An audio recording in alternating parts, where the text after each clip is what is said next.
Nuomojatės būstą Vilniuje? Atgaukite išleistus pinigus.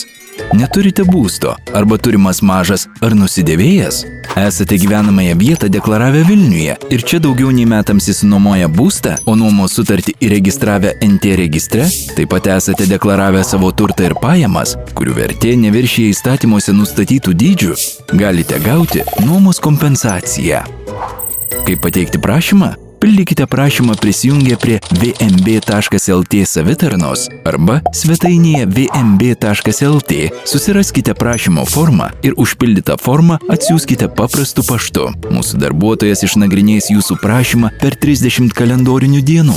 Jei prašymas tenkinamas, per 3 kalendorinės dienas pasirašomas įsakymas apmokėjimui atlikti, o pinigai pervedami į jūsų sąskaitą iki einamojo mėnesio 25 dienos. Daugiau informacijos www.vmb.lt.